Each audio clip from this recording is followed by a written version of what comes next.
कक्षा 8वीं विषय गणित प्रश्नावली 9.1 के संपूर्ण होने के बाद हम आगे चलते हैं सर्वसमीकरण अध्याय में प्रश्नावली 9.2 की तरफ। उससे पहले हम कुछ उदाहरणों पर फोकस करते हैं।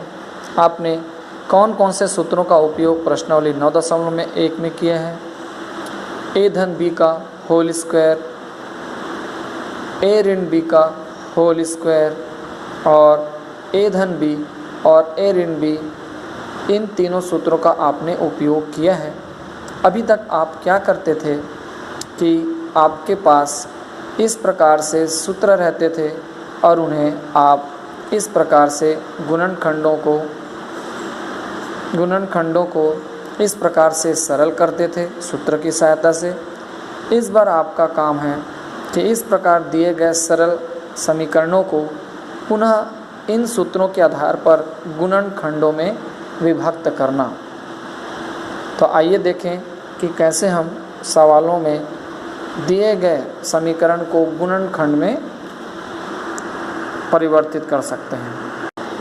देखें उदाहरण नंबर 7। एक प्रश्न दिया हुआ है 9x की घात 2 धन 24xy धन 16y की घात 2 का गुणनखंड कीजिए।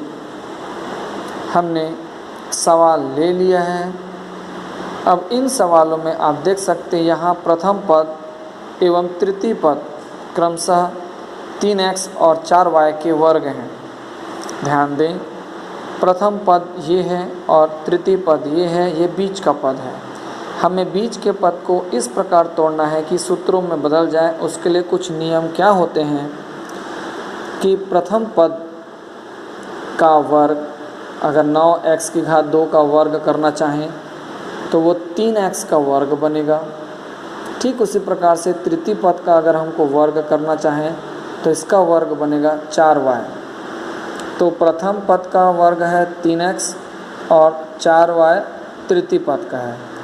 प्रथम और तृतीय पद के जो वर्ग आपके निकले हैं, इसी के आधार पर इस सवाल को हमको बनाना है और बीच वाले इन संख्याओं को इसी गुणनखंड के रूप में तोड़ना है। पहले इन दोनों के गुणा के पश्चात इसमें 2 का और गुणा करेंगे तो वो ये संख्या बननी चाहिए। 3 चौक 12, 12 दूनी 24, x इंटू वाई वो बन रहा है, अर्थात हमारा जो है अनुमान सही है। तो हम अब इस 24x को इस प्रकार से 2 गुणित 3x धन 4y में तोड़ चुके हैं और इधर हम देख सकते हैं कि 9x की घात 2 को कोष्टक के अंदर करके 3x की घात पूरे की घात 2, 16y की घात 2 को कोष्टक के अंदर लेके 4y की पूरे की घात 2 लिख चुके हैं। अब ये इस प्रकार से समझ में आ रहा है कि ये a स्क्वायर है, ये b स्क्वायर है और ये 2ab है।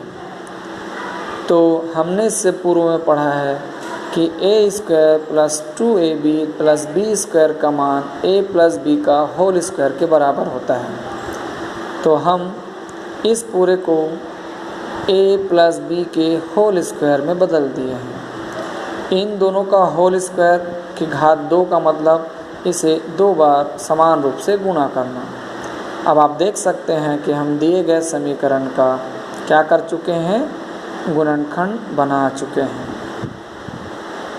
आइए एक दूसरे उदाहरण पर ध्यान दें। p की घात 2 ऋण 4p क्यू धन 4q की घात 2। आप p की घात 2 और 4q की घात 2 मतलब प्रथम और तृतीय पद का आप वर्ग देखें तो p की घात 2 का वर्ग क्या निकलेगा, p, और 4q की घात 2 का वर्ग निकलेगा 2q। मतलब इस बीच वाले को हमको p और 2q के गुणनखंड में बांटकर दुगुना उसमें गुणा करना है। p को लिख सकता हूँ मैं p की घात 2, 4q की घात 2 को लिख सकता हूँ 2q की घात 2। अब मैं बीच वाले को इन्हीं के वर्ग के अनुसार तोड़ रहा हूँ। p और 2q, p और 2q और सामने दुगुना 2 का गुणा, अगर जोड़ेंगे गुणा करेंगे 2 दूनी 4 p इंटू q आपको मिल जाएगा। अब इसे हम अपने सूत्र से मिलान करते हैं, a स्क्वायर धन b स्क्वायर ऋण 2ab, a स्क्वायर ऋण धन b स्क्वायर ऋण 2ab बराबर हमको पता है a ऋण b का होल स्क्वायर। a बराबर p, b बराबर 2q, p ऋण 2q का होल स्क्वायर। हम इस होल स्क्वायर को p minus 2q, p minus 2q लिख सकते हैं। इस प्रकार हम गुणनखंड में तोड़ चुके हैं। आइए उदाहरण नंबर 9 पर चर्चा करें। सवाल दिया है 16m की घात 2 ऋण 25n की घात 2 का गुणनखंड कीजिए। 16m की घात 2 को हम लिख सकते हैं 4m की घात 2 कोष्टक के अंदर, 25n की घात 2 को लिख सकते हैं कोष्टक के अंदर 5n की घात 2।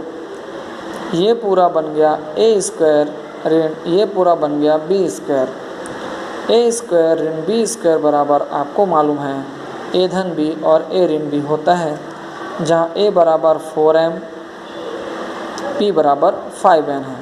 तो सूत्र में मान रख के a धन b और a ऋण b करके हमने इसको किस में तोड़ दिया है, गुणनखंड में तोड़ दिया है। ठीक है। लास्ट उदाहरण 4x ऋण 3y की घात 2 ऋण 100 का गुणनखंड कीजिए।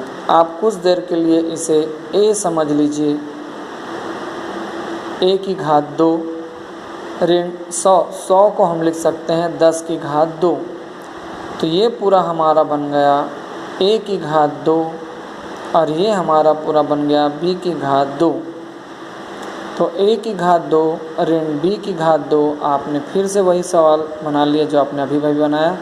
a की घात 2 ऋण b की घात 2 बराबर a धन b a ऋण b, किंतु इस बार a का मान पूरा 4x ऋण 3y है और b का मान है 10। तो a मतलब 4x ऋण 3y धन 10 a धन b हो गया। दूसरे कोष्टक में a ऋण b, a मतलब 4x ऋण 3y ऋण b, b मतलब 10। तो a धन b a ऋण b में हमने तोड़कर इसका क्या निकाल लिया है, गुणनखंड निकाल लिया है। अब हम उदाहरणों के बाद प्रश्नावली 9.2 पढ़ेंगे।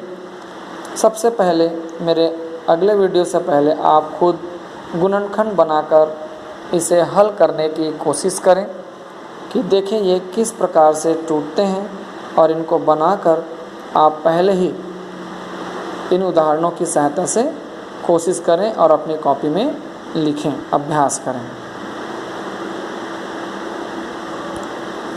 पहला सवाल कैसे बनाओगे आप, 4x की घात 2 25y की घात 2 प्रथम और 3 है, तो ये क्या हो जाएगा 2x की घात 2, ये 5y की घात, तो ये सामने वाला बीच वाला किस में टूटेगा, 2x धन 5y गुणित 2 में टूटेगा ये। तो ऐसे ही आप क्या करेंगे, इसके वीडियो को अगले वीडियो तक इसको आप बना के रखेंगे, आगे मैं आपको समझाऊंगा।